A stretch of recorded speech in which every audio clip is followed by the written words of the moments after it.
supposed to, on your own, investigate a little bit about these four functions.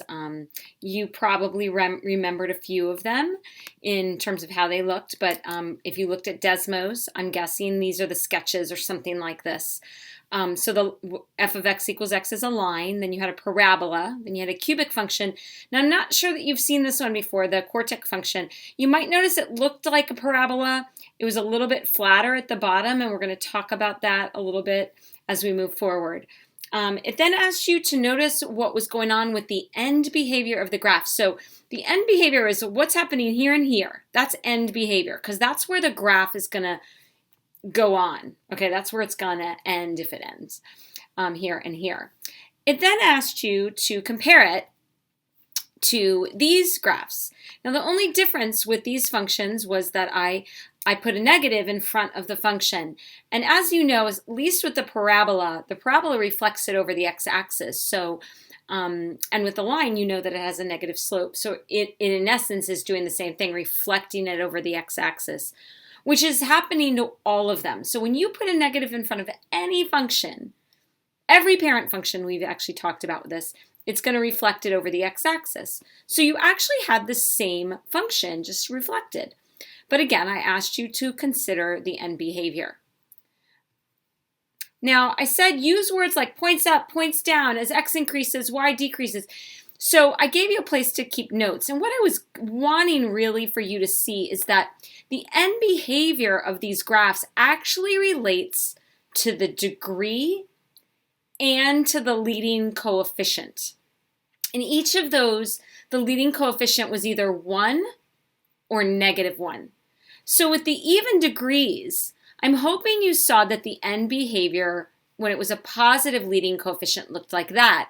But with a negative, it was looking like that. With an odd degree positive coefficient, it was ending like this on the left and this on the right. And odd degree negative was actually going up and then down. And if we want to just use some very informal language here, we could have said that this was pointing up, down, and pointing down. So up, down, down. So here we would be going down, up, and then up, down. All right, well, let's formalize that with some notes and some things that are going to be true for all polynomials, okay? The end behavior of a polynomial function is based on the degree and the leading coefficient, okay? If it's an even degree positive, I like to have a comparison. Just think about the quadratic. We know the quadratic. We know that the quadratic, when it's positive, opens up, up. Okay, that would be in the informal language for the end behavior of this function. It's going up, up. The formal language we use, so I'm going to actually draw a parabola right here so you can see it. And I'm going to put it on the x-axis so we can see that. And remember, on the x-axis, this is -infinity, and this is infinity. And then down on the y-axis, this is -infinity, and this is infinity.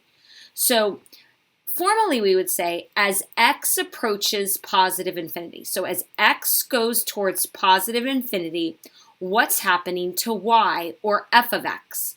Well, that is going towards infinity. As x is approaching negative infinity, what's happening to f of x, or y? Well, it's also going to positive infinity.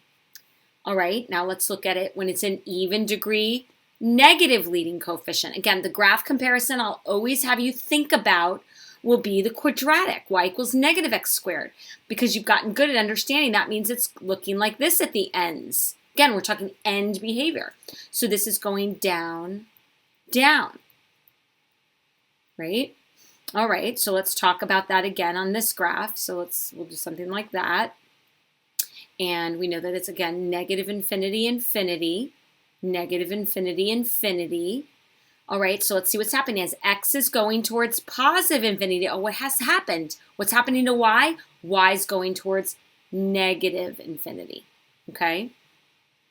All right, as x approaches negative infinity. So as it goes this way on the x-axis, y is going, again, towards negative infinity.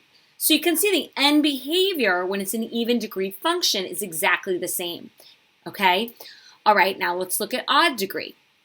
With odd degree, I like to think of a line, okay? And let's actually fix that. This is missing. So when we have an odd degree positive, if I think about a line rises from left to right like that. So informally, we would say down, up, right? Down, up. This is down, end, and this is up. All right, so now thinking on, now put this on the x-axis, and we've got negative infinity, infinity, negative infinity, infinity. As x approaches positive infinity, you can see that y is going towards positive infinity.